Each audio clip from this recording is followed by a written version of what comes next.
Salut tout le monde, bienvenue à Finances fondamentales, le podcast d'éducation financière dans lequel je te synthétise des livres sur les finances personnelles et l'investissement boursier en 5 points clés et où je réponds aussi aux questions des personnes auditrices à l'aide de cas concrets et transparents.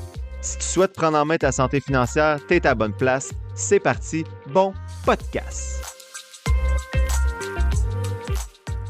Salut tout le monde, bienvenue au 149e épisode de Finances fondamentales.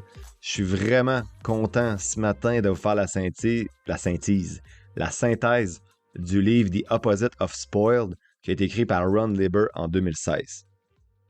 Pourquoi j'ai hâte? Parce que quand je lis des livres que je suis directement dans ma vie, on va dire, tu sais, des fois je lis sur la retraite, mais c'est dans 30 ans, alors que là je lis sur comment éduquer nos enfants avec l'argent, puis j'ai 2 jeunes filles, donc ça me rejoint vraiment.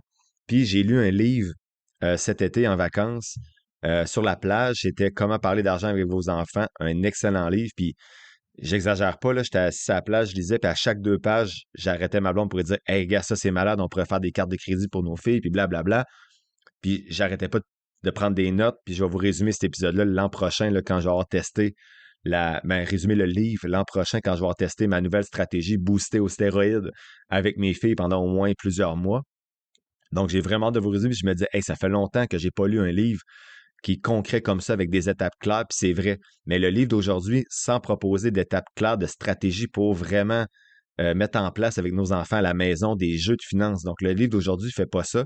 Celui que j'ai lu cet été le fait. Mais j'avais oublié, on dirait, que j'avais lu le livre The Opposite of Spoiled il y a plusieurs mois, puis que ce livre-là est super intéressant. Donc, quand j'ai préparé la synthèse hier, mais en fait, la synthèse était faite, ma fiche de lecture était faite, mais quand je l'ai relu pour me préparer pour l'épisode, j'avais oublié comment ce livre-là était intéressant, puis c'est pour ça que je me fais des fiches de lecture, parce qu'il y a plein de choses là-dedans, aujourd'hui, que je vais vous dire, que j'ai lu cet été, puis je me disais, hey, c'est intéressant ça, j'ai jamais lu ça. Puis là, ben, je préparais la synthèse hier, puis je me disais, ben non, je l'avais déjà lu dans ce livre-là. Donc, c'est pour ça que c'est important de se répéter des choses des fois en relisant d'autres livres ou en écoutant des podcasts. Donc, je suis vraiment content parce que hier, je lisais ma fiche de lecture pour me préparer, puis je me disais, hey, c'est vraiment intéressant. Donc, j'espère que vous allez aimer l'épisode d'aujourd'hui, puis vous allez en avoir un autre l'an prochain, plus concret sur, OK, c'est quoi ma stratégie maintenant pour éduquer mes filles par rapport à l'argent. Aujourd'hui, on est plus d'un point de vue philosophique. Donc, bienvenue dans l'épisode d'aujourd'hui. Je vais vous parler de 5 principes essentiels à partir de ce livre-là pour éduquer vos enfants, mais en fait, éduquer des enfants qui sont responsables, généreux et réfléchis, tout en leur enseignant la valeur de l'argent. Donc, vous le savez, si vous êtes parent, vous avez probablement déjà ressenti la pression d'éduquer vos enfants dans un monde de consommation où les enfants semblent toujours avoir tout ce qu'ils veulent. Mais comment qu'on peut éviter ça afin qu'ils ne deviennent pas des enfants gâtés? Là? Ben, l'auteur, dans ce livre-là, propose une réponse surprenante, l'éducation financière. Donc, l'éducation financière pourrait avoir un rôle important, pas seulement sur l'aspect argent, mais sur le fait de développer beaucoup d'autres qualités également qui vont faire en sorte que les enfants vont devenir autonomes. Donc, à travers l'épisode d'aujourd'hui, je vais vous expliquer pourquoi, selon l'auteur, enseigner l'argent à nos enfants, c'est une des meilleures façons de les préparer à devenir des adultes équilibrés, responsables et généreux. Donc, premier élément de synthèse, éduquer pour éviter l'enfant gâté. Donc, dans son livre, Ron Lieber commence par mettre en lumière une idée clé. Les enfants ne deviennent pas gâtés uniquement parce qu'ils ont trop de choses matérielles. Au contraire, selon lui, c'est souvent le manque de responsabilité et de limites qui sont à l'origine du comportement gâté de l'enfant. Beaucoup de parents pensent que donner de l'argent ou des biens matériels à leur enfant est la cause du fait qu'ils deviennent enfants gâtés, mais en réalité, c'est pas l'argent en soi qui crée ce problème-là. Le véritable danger vient de l'absence d'éducation à la gestion des ressources, en particulier l'argent bien sûr, et de la manière dont les parents gèrent l'équilibre entre offrir à leur enfant et leur enseigner la valeur des choses. Donc, si on parle du problème des enfants gâtés, entre guillemets, là, les enfants qui sont gâtés ont souvent des traits de caractère spécifiques. Selon l'auteur, ces enfants-là, 1, n'ont pas de tâches ménagères ou de responsabilités. Donc, ils n'ont pas l'obligation de contribuer à la vie de la maison, de faire la vaisselle ou de ranger leurs affaires. Deuxième trait des enfants gâtés, ils ne suivent pas de règles claires ou de limites. Ils n'ont pas de limites, en fait. Par exemple, ils peuvent être autorisés à faire ce qu'ils veulent quand ils veulent, pas de limite de temps, pas de limite d'espace ou pas de limite d'activité. ils ont l'impression que le monde tourne autour d'eux. Troisième caractéristique des enfants gâtés, ils reçoivent trop d'attention de la part des parents. Ça peut signifier que les parents sont constamment à leur service ou les comblent en cadeaux et d'attention excessive. Il ne faut pas oublier que nos enfants ne sont pas des petits rois ou des petites reines. Et 4, ils ont beaucoup de biens matériels. Bien que ce soit un des critères souvent associés à l'idée d'un enfant gâté, l'auteur souligne que ce point-là est seulement un symptôme d'un enfant gâté et pas la cause principale. Un enfant peut avoir beaucoup de choses sans pour autant être un enfant gâté, entre guillemets, si sa famille lui enseigne quand même la valeur des choses à travers tout ça. Le problème majeur ici, c'est pas simplement le fait de donner ou de posséder des objets matériels, mais plutôt le manque de responsabilisation. Si un enfant ne comprend pas que pour obtenir quelque chose, il faut faire des efforts, il va développer une mentalité de consommation sans fin. Cette mentalité-là peut nuire à sa capacité à gérer l'argent de manière responsable dans sa vie future.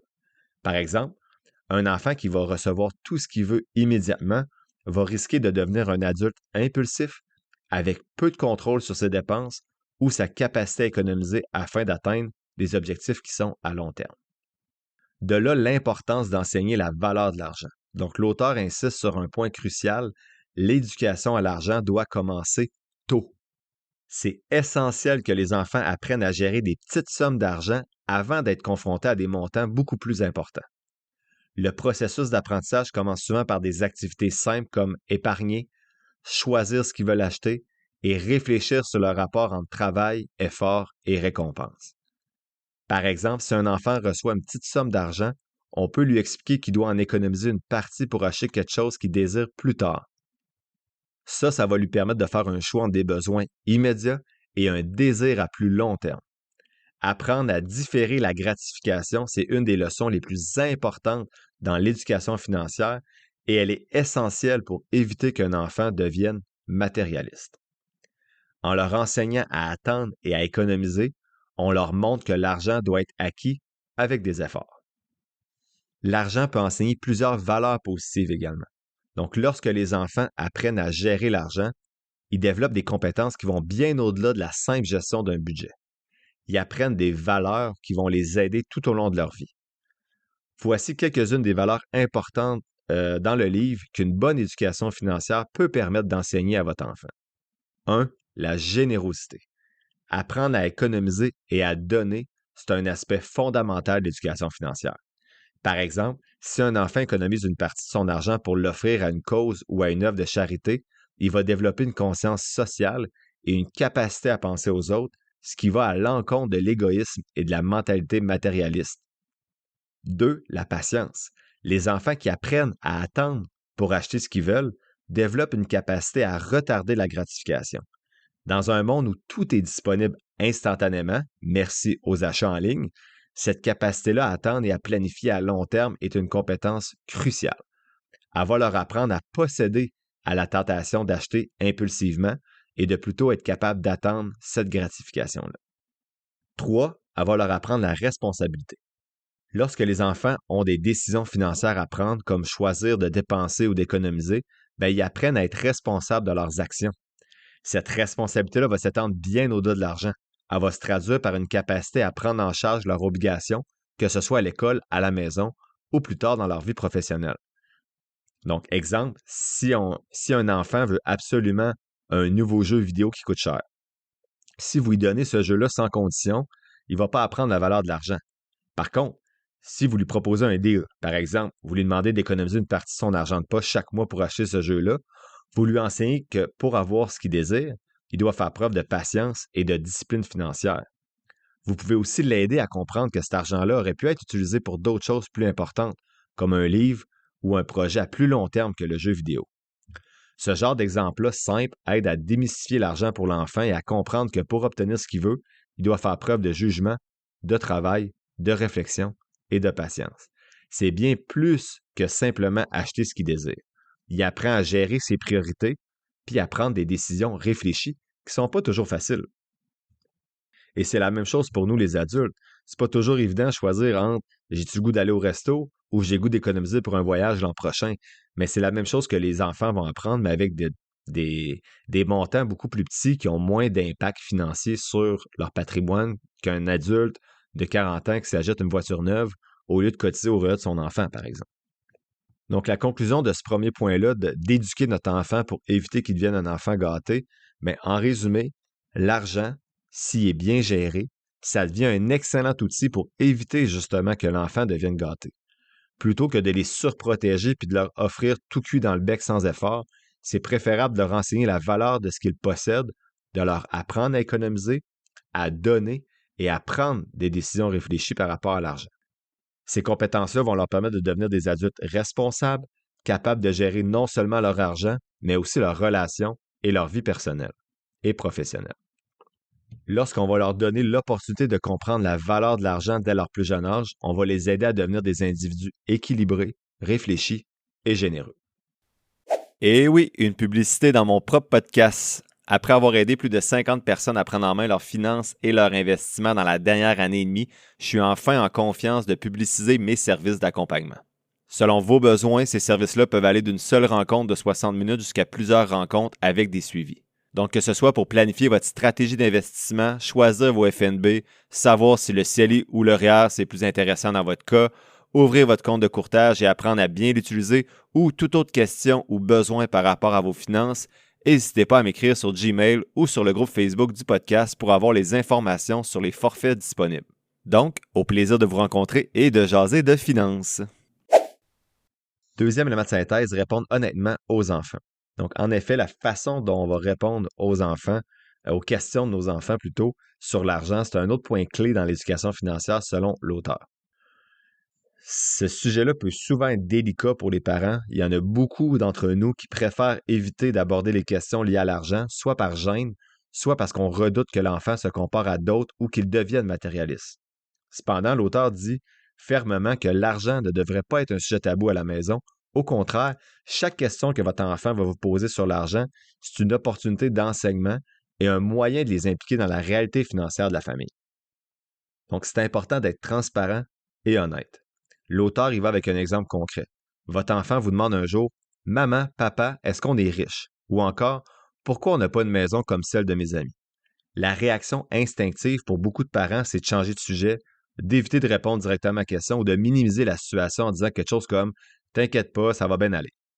Cependant, l'auteur explique que ce type de réponse-là, c'est contre-productif. En fuyant les questions de ce genre-là, vous créez un mystère autour de l'argent et cette absence de réponse claire-là peut rendre votre enfant plus anxieux ou curieux en exacerbant ses inquiétudes ou en renforçant une vision déformée de c'est quoi la richesse. Au lieu de ça, l'auteur recommande d'être transparent. Donc, les enfants peuvent comprendre des concepts financiers de manière adaptée à leur âge et en leur donnant des réponses honnêtes et simples, bien sûr, vous leur permettez de mieux saisir les réalités qui tournent autour de l'argent. Vous n'avez pas besoin d'entrer dans les détails complexes de vos revenus, de vos dettes et tout ça, mais vous pouvez leur expliquer que chaque famille a des priorités et d'une manière différente, ils vont gérer leur argent.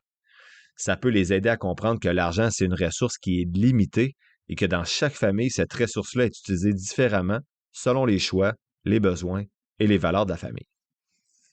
Vous pouvez aussi leur demander pourquoi ils posent la question. Donc, avant de répondre, l'auteur suggère d'engager une conversation beaucoup plus profonde en demandant à votre enfant pourquoi tu poses cette question-là. Ça peut vous pas sur un ton genre pourquoi tu me poses cette question-là? Vraiment, OK, pourquoi ça t'intéresse? Pourquoi tu me poses cette question-là? Ça peut vous fournir des informations qui sont cruciales sur ses préoccupations et vous pouvez ainsi adapter votre réponse en fonction de ce que votre enfant ressent. Par exemple, si votre enfant vous demande pourquoi on n'a pas une maison comme celle de mes amis? C'est possible qu'il se compare à ses amis de classe parce qu'il a entendu des conversations de ses amis sur leurs biens matériels. En lui demandant OK, pourquoi tu me demandes ça? Vous pourriez découvrir que votre enfant est préoccupé par le fait qu'il perçoit la maison de ses amis comme plus grande ou plus moderne et qu'il a peur d'être différent de ses amis. Sa question pourrait aussi être liée à un sentiment d'insécurité ou une envie d'être comme ses amis.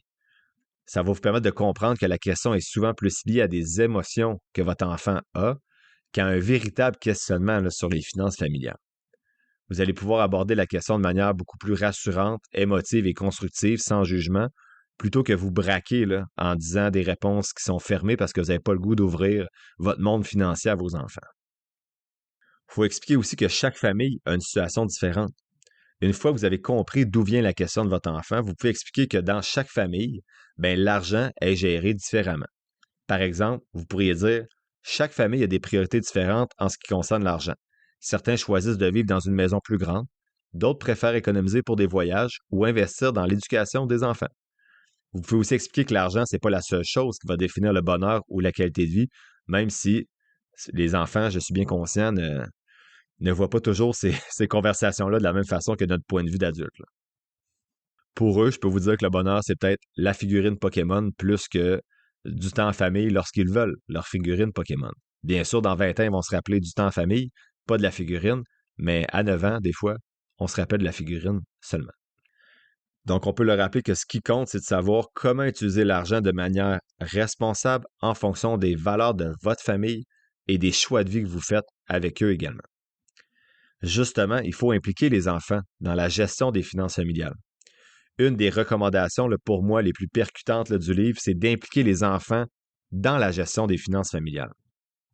Ce n'est pas seulement une question de leur parler de l'argent, mais de les rendre acteurs dans la gestion de l'argent de la famille.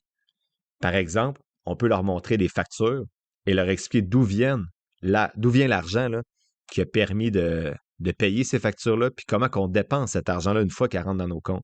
On peut leur expliquer que chaque mois, on doit payer pour la maison, la bouffe, l'éducation, puis que ça, ben, ça nécessite de faire des choix.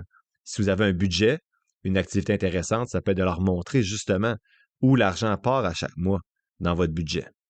Une autre activité qui est intéressante, qui est proposée par l'auteur, c'est de demander à votre enfant de deviner le prix de certains articles du quotidien, comme comment tu penses ça coûte une épicerie chaque semaine, comment tu penses ça coûte réparer une voiture.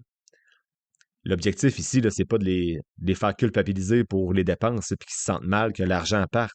C'est juste de les éduquer sur la valeur des choses et la manière dont les ressources de la famille financière sont allouées. Cette approche-là a l'avantage de rendre les finances moins abstraites pour l'enfant et de lui montrer concrètement c'est quoi les défis liés à la gestion de l'argent dans la famille. L'auteur parle d'utiliser les questions également comme point de départ pour une discussion constructive. Donc, en répondant aux questions de l'enfant de manière honnête et ouverte, on va créer une opportunité de discussion constructive sur l'argent qui pourrait devenir régulière également. Ces conversations-là vont aider à briser les tabous qui entourent l'argent et à éduquer nos enfants sur des notions financières qui sont essentielles. Par exemple, on peut expliquer à l'enfant pourquoi on a choisi d'économiser sur certaines choses au lieu de les acheter immédiatement ou pourquoi la famille fait des choix financiers particuliers qui ne correspondent pas nécessairement à ce que d'autres familles choisissent. Ça va donner à votre enfant un aperçu précieux des décisions financières qui doivent être prises au quotidien, dans la vie, et de la manière que ces choix-là vont affecter la vie familiale. Donc, ce type de discussion-là va ouvrir également la voie à une meilleure compréhension du monde extérieur. Les enfants peuvent commencer à voir que leurs amis ont peut-être des situations familiales différentes, que ce soit au niveau des revenus des parents qui sont peut-être plus élevés, ou des priorités de la famille, ou tout simplement que les deux familles voient les choses différemment dans les postes de dépenses. Donc, la conclusion de ce deuxième point-là, de répondre de façon honnête aux questions financières de nos enfants, c'est que ce n'est pas seulement un moyen de gérer leur curiosité, mais c'est aussi un moyen d'instaurer une culture de transparence et de responsabilité financière dans la famille. En étant ouvert à leurs questions, vous les préparez non seulement à comprendre le monde complexe de l'argent, mais aussi à adopter une approche réfléchie de la gestion des finances à mesure qu'ils vont grandir. Cette démarche-là va favoriser une éducation qui va au-delà des chiffres, en intégrant des valeurs comme la responsabilité, la solidarité familiale et la reconnaissance des différences économiques dans la société. Ça va vous permettre de faire grandir vos enfants de manière plus consciente et plus équilibrée dans leurs attentes et leurs comportements financiers lorsqu'ils vont devenir des jeunes adultes. Troisième élément de cette thèse, éduquer avec l'argent de poche. Donc, le concept d'argent de poche, c'est pas nouveau, mais l'auteur nous pousse à le repenser, à repenser l'objectif de cette pratique-là. L'argent de poche, lorsqu'il est donné correctement, devient un outil super puissant pour éduquer financièrement nos enfants. C'est loin d'être simplement un petit supplément d'argent qu'on leur donne à chaque mois. L'auteur dit qu'il doit s'agir d'une occasion. Ça doit s'agir. Belle phrase. Il faut que ça devienne une occasion d'enseigner à l'enfant comment gérer un budget, comment faire des choix financiers et comment apprendre la responsabilité. Donc, la gestion autonome de l'argent. Lorsque l'enfant est capable de compter dès ses premières années, il est tout à fait possible de lui donner un petit montant chaque semaine. Cette somme-là ne doit pas être liée aux tâches ménagères parce que les tâches domestiques de la maison, ce sont des responsabilités familiales et ça ne doit pas être vu comme un travail rémunéré. Selon l'auteur, ça va permettre de séparer l'idée de responsabilité et de récompense monétaire. Donc, en d'autres termes, l'argent de poche doit refléter un droit de l'enfant et non pas un prix à payer pour des tâches familiales. Donc ça m'a vraiment influencé. Avant, j'avais une petite partie de l'argent de poche de mes filles qui était liée aux tâches familiales parce que sinon, elles ne faisaient pas ces tâches-là. Maintenant, j'ai retiré c'est rendu un droit, là. Donc leur argent de poche, pour moi, c'est un moyen de les éduquer financièrement et c'est de l'argent que je ne sors pas de mes poches de toute façon plus tard quand elles veulent s'acheter un livre ou une figurine Pokémon parce que je leur dirais pas non de toute façon à chaque jour de leur vie si elles n'avaient pas d'argent de poche. De temps en temps, je céderais. Et là, si je cède, mais elles apprennent que, OK, quand je quémande, quand je suis gentil, quand je fais une crise ou peu importe, j'ai quelque chose. Donc, quand il n'y a pas d'argent de poche, tous leurs choix financiers reposent sur la décision ou l'état d'âme de leurs parents. Alors que quand elles ont de l'argent de poche, elles doivent se responsabiliser et faire leurs propres choix par rapport à leurs décisions financières. Donc, j'ai enlevé ce qui était lié aux tâches familiales pour avoir une partie de l'argent de poche.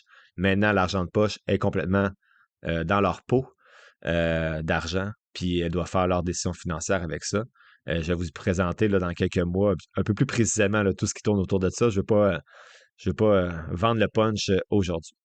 L'idée fondamentale, justement, derrière l'argent de poche, c'est de permettre à l'enfant de faire des choix financiers. Donc, par exemple, il va choisir d'acheter des bonbons qu'il va consommer tout de suite ou d'acheter un jouet qui va lui apporter de la satisfaction à court terme, mais pas à très long terme. Bien sûr, c'est des erreurs là, qui vont se produire, puis c'est normal. Un enfant qui dépense tout son argent en bonbons ou en gadgets là, inutiles va regretter ensuite et va apprendre une leçon essentielle. La gestion de l'argent, c'est un processus de réflexion.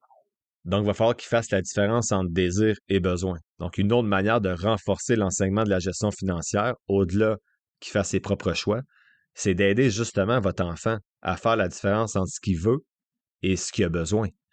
Par exemple, après avoir acheté quelque chose qu'il regrette, vous pouvez l'aider à analyser pourquoi il a fait ce choix-là et lui montrer la différence entre les achats impulsifs et les achats réfléchis. Donc, en lui posant des questions comme est-ce que tu en avais vraiment besoin ou est-ce que cela en valait vraiment la peine, bien, vous l'aidez à mieux comprendre la valeur de ses choix financiers. Il faut être prudent. C'est pas de dire ouais, ça en valait-tu vraiment la peine, tes bonbons? Non, c'est vraiment dans un mode éducatif. Quand l'argent de poche appartient à vos enfants, ce n'est plus votre argent. Vous n'avez aucun droit de regard sur ce que sur ce que l'enfant va acheter avec son argent, sinon vous brisez complètement l'apprentissage qui est lié à ça. Si à chaque fois que l'enfant veut faire une décision, veut faire un choix, puis vous l'empêchez parce que vous dites voyons, on ne gaspille pas c'est des cochonneries, ça, bien l'enfant ne va pas apprendre, vous le voyez avec ses yeux d'adulte, il n'apprend rien. Donc, vous devez vraiment en discuter avec lui par la suite, ou même avant, vous pouvez le faire réfléchir avant, juste est-ce que tu as vraiment besoin de ça? Oui, tu veux-tu prendre un petit peu de temps pour y penser? Ou après, est-ce que tu en avais vraiment besoin? Est-ce qu'il te reste des sous pour ce que tu veux t'acheter maintenant? Mais dans un mode vraiment éducatif, avec de l'empathie pour l'enfant, et non pas dans un mode de dictature où tu dis, tu vois, je te l'avais dit que tu ne devais pas t'acheter ça, là, tu n'as plus d'argent. C'est pas ça. On veut éduquer l'enfant, le rendre responsable. Tu sais, apprendre à gérer l'argent, c'est comme apprendre à marcher. Vous étiez patient quand votre enfant apprenait à marcher, vous preniez 40 000 vidéos, vous le teniez par le petit doigt. Bien, c'est un peu ça, apprendre l'argent aussi. C'est d'être patient avec notre enfant. Il va faire des erreurs, il va tomber. On va l'aider à se relever, puis on va essayer de lui montrer comment développer son équilibre, comment rester debout. Fait que faut être patient dans tout ça. Halloween approche. Le mois de la littératie financière approche. C'est pas comment combiner ces deux moments importants pour féliciter tes enfants d'être tes enfants. Tu veux pas leur acheter trop de bonbons? Ben, mon livre est disponible encore partout dans les librairies du Québec. Donc, peut-être pas le meilleur cadeau pour tes enfants, mais plus sérieusement, mois de novembre approche. Si tu souhaites aider des gens de ton entourage à s'éduquer financièrement ou toi-même acheter mon livre qui résume plus d'une trentaine de livres en 2 pages chaque avec une belle synthèse à la fin, n'hésite pas. Le mois de novembre, c'est un bon mois pour s'éduquer sur les finances. Donc, merci de soutenir le podcast. Donc, apprendre à notre enfant à distinguer désir et besoin, c'est extrêmement important parce que l'argent de poche, ça ne se limite pas à acheter des choses. Ça va permettre justement à votre enfant de prendre des décisions réfléchies et d'apprendre à gérer ses finances de manière autonome. Au fur et à mesure que votre enfant va prendre différentes décisions financières, bonnes ou mauvaises, ben, il va développer une meilleure compréhension de l'argent, de sa gestion et surtout de la conséquence de ses choix. Puis ça va établir les bases d'une gestion responsable de l'argent dans le futur pour votre enfant. Donc, la conclusion de ce point-là d'éduquer avec l'argent de poche, c'est pas simplement un moyen pour les enfants de s'acheter des choses. C'est un outil d'apprentissage pratique qui va leur permettre de développer des compétences essentielles en gestion financière, tout en leur offrant bien sûr l'opportunité de prendre des décisions responsables ou non et de réfléchir avant d'agir. En tant que parent, notre rôle, c'est de guider ce processus-là de façon empathique, tout en permettant à notre enfant de faire ses propres erreurs et d'apprendre de celles-ci. Quatrième élément de synthèse, apprendre la patience aux enfants. L'une des grandes préoccupations des parents d'aujourd'hui, c'est de voir leur enfant devenir matérialiste, obsédé par la possession de nouveaux objets. L'auteur souligne ici un point crucial. La manière dont on va céder au désir immédiat de notre enfant peut leur apprendre des comportements de gratification instantanée, et ça va renforcer plutôt la culture de la consommation immédiate. C'est essentiel d'enseigner la patience à nos enfants et de leur faire comprendre que ce n'est pas toujours nécessaire de satisfaire immédiatement leurs désirs. L'auteur propose la règle du 30e percentile, qui est une règle simple mais puissante selon elle. Cette règle-là consiste à enseigner à votre enfant qu'il ne doit pas être le premier à obtenir un objet qu'il désire. Par exemple, si tous ses amis ont un nouveau gadget, faut pas que ce soit faut pas que ce soit lui en fait qui l'obtient tout de suite, mais faut plutôt que ce soit dans la moyenne, là, comme le 7e sur 10 par exemple. L'idée, c'est que l'enfant va attendre son tour sans se sentir exclu ou rejeté, mais il va devoir réfléchir avant d'agir. Cette attente-là va permettre à l'enfant de mieux apprécier ce qu'il a et de comprendre que l'argent ne doit pas être une solution immédiate à tous ses désirs. Au lieu de répondre immédiatement à la demande de l'enfant, vous lui enseignez à gérer ses attentes, à patienter et à réfléchir avant de prendre une décision d'achat. Pas toujours évident de leur apprendre ça, mais en leur présentant cette règle-là du 30e percentile, là, d'être toujours à peu près le 7e sur 10 à obtenir quelque chose, bien, peut-être que l'enfant ne va pas vous écouter, mais quand il n'y aura plus une scène dans son compte, il ne pourra plus s'acheter la prochaine chose que les autres vont avoir. Donc, ça va quand même lui apprendre quelque chose, même s'il ne respecte pas cette règle-là à chaque fois. Donc, apprécier ce qu'on a, là, en enseignant la patience puis en instaurant une attente raisonnable, bien sûr, avant que l'enfant obtienne ce qu'il veut. Il ne faut pas qu'il soit toujours le 10e sur 10. Là. Vous l'aidez à développer une vision plus réaliste des choses. Plutôt que d'être pris dans une spirale là, de je veux toujours en avoir plus, l'enfant va apprécier, en fait, va apprendre à apprécier ce qu'il possède déjà et attendre la gratification. Ce processus-là va permettre de créer un rapport sain avec les possessions matérielles en évitant que l'enfant se définisse uniquement par ce qu'il possède. Donc, la conclusion de ce point-là, là, d'apprendre la patience aux enfants, c'est qu'en appliquant la règle du 30e percentile, puis en apprenant à votre enfant la patience puis la gestion des attentes, vous allez l'aider à se détacher de l'idée d'avoir une gratification toujours immédiate. Il va commencer à comprendre que les objets ne définissent pas sa valeur personnelle et qu'une vraie appréciation vient avec le temps et l'effort. Cette approche-là va développer non seulement sa patience, mais aussi une plus grande réflexion sur la valeur réelle des choses. Enfin, cinquième élément de synthèse, rendre nos enfants autonomes. L'auteur aborde un autre aspect important de l'éducation financière à la fin du livre, l'encouragement à travailler pour son propre argent. Même si le travail des enfants a souvent été critiqué selon l'auteur et est encore souvent critiqué, j'entends souvent des conversations entre amis ou à travers des groupes que les enfants ne devraient pas travailler à 14 ans parce que c'est à nos études, mais l'auteur suggère, elle, que les expériences de travail, même légères, 5 heures par semaine, peuvent être une source précieuse d'apprentissage. Travailler va permettre aux enfants de comprendre non seulement la valeur de l'argent, mais aussi l'importance du temps, de la responsabilité et de l'effort nécessaire pour gagner cet argent-là. Il y a plusieurs bénéfices du travail pour l'enfant, donc il ne s'agit pas de faire travailler les enfants dans des environnements de travail très exigeants, mais plutôt de leur faire comprendre que l'argent, ça se gagne. Un enfant qui travaille à la maison ou qui effectue des petites tâches pour gagner de l'argent supplémentaire est en train d'apprendre à être responsable, à gérer son temps et à respecter des délais et à faire preuve de fiabilité aussi. Là. Ça, c'est toutes des compétences qui vont être extrêmement utiles pour sa vie future, que ce soit dans sa carrière professionnelle ou dans la gestion de ses finances personnelles. La différence entre argent gagné et argent reçu. Donc, une des leçons les plus importantes qu'un enfant peut tirer de cette expérience de travail-là, c'est la distinction entre argent gagné et argent donné. Un enfant qui gagne son argent en travaillant va apprendre à mieux le gérer. Il va être moins enclin à gaspiller parce qu'il va avoir un sentiment de fierté et de réalisation personnelle. Donc ça va contraster. Mon Dieu, des fois, j'ai de la misère à dire des mots. Donc ça va contraster là, fortement avec un enfant qui reçoit de l'argent sans effort, puis qui peut considérer l'argent là, comme une ressource illimitée sans comprendre la réelle valeur, alors qu'un enfant qui travaille va comprendre plus facilement que l'argent, c'est une ressource limitée, parce qu'à un moment donné, il n'y en aura plus dans son compte, puis il va se rappeler qu'il a travaillé pour cet argent-là. L'auteur parle ensuite d'indépendance puis d'humilité. Donc, un autre avantage important, c'est l'indépendance que ça va procurer à l'enfant de travailler. Il va devenir progressivement capable de faire ses propres choix financiers sans dépendre de votre argent à vous. Il va apprendre à être plus humble dans ses désirs et comprendre que tout ce qu'il veut, c'est pas forcément à sa portée.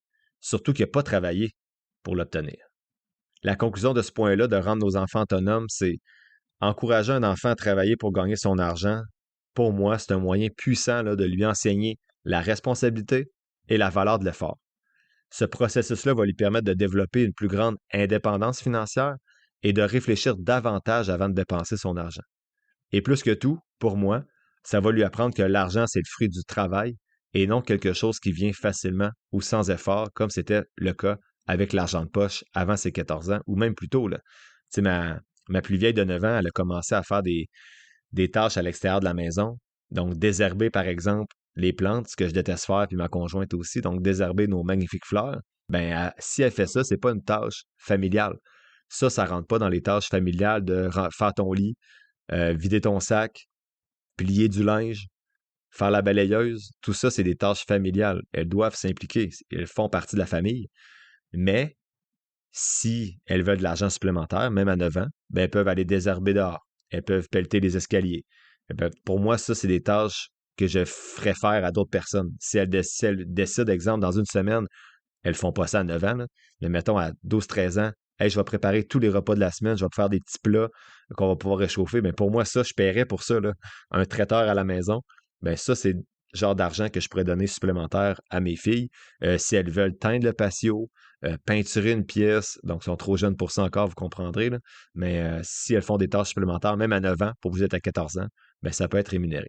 Donc, en conclusion, le livre The Opposite of Spoil là, de Ron Lieber, ça nous rappelle que l'éducation financière, c'est pas juste une question de chiffres ou de budget, c'est une manière de préparer nos enfants à affronter la vie adulte de façon responsable, généreuse et surtout de manière réfléchie. Donc, l'argent, c'est un outil puissant, mais il doit être enseigné de manière réfléchie pour que nos enfants ne deviennent pas des consommateurs impulsifs, mais plutôt des individus qui sont responsables, puis qui savent c'est quoi ça signifie travailler, c'est quoi ça signifie attendre avant d'avoir quelque chose, puis d'apprendre à donner aux autres aussi. Donc, si vous êtes parent, c'est le temps d'intégrer certaines de ces leçons-là ou toutes ces leçons-là dans votre quotidien et de commencer à enseigner à vos enfants non seulement comment gérer leur argent, mais aussi comment en faire un outil pour devenir des adultes équilibrés et responsables. Donc, je vous remercie d'avoir écouté cet épisode-là. On rejase bien. Moi, ça m'a passionné. Là. Je préparais la synthèse, puis on dirait que je relisais le livre. Là. J'avais tellement hâte d'enregistrer l'épisode. J'espère que ça vous a donné certaines pistes ou que ça l'a soutenu des actions que vous faites déjà avec vos enfants. Puis on se revoit bientôt, là, dans quelques mois, assurément en 2026, pas en 2025. J'ai hâte de vous présenter l'autre épisode où il y avait les mêmes philosophies sur l'éducation avec les enfants, mais avec des pistes plus concrètes pour faire des jeux financiers à 5 ans, à 8 ans, à 12 ans. Qu'est-ce qu'on peut faire comme jeu financier avec nos enfants? C'est quoi les stratégies à mettre en place selon l'âge des enfants? Donc, j'ai vraiment hâte de vous en parler, vous le voyez. Donc, moi, ce que je retiens du livre d'aujourd'hui, c'est que l'éducation financière, c'est essentiel pour enseigner à nos enfants la valeur de l'argent, mais surtout de les préparer à devenir des adultes responsables, généreux et réfléchis. Donc, la semaine prochaine, c'est la synthèse des 149 premiers épisodes. Donc, ça fait 3 ans environ que je vous parle de finances personnelles et d'investissement. Qu'est-ce que je retiens de tout ça principalement? J'ai repris l'épisode 100, mais je l'ai beaucoup condensé pour ajouter certains éléments. Donc, ça va être un épisode assez long, mais plus court que les 2 premiers. Sinon, jeudi, 4 actions. Les actions qui commencent ma liste potentielle, donc 4 à la fois avec le prix, le code de couleur plutôt. Donc, Manhattan Associates, MANH, Applied Materials, AMAT, Axelis Technologies, ACLS et Williams Sonoma, WSM.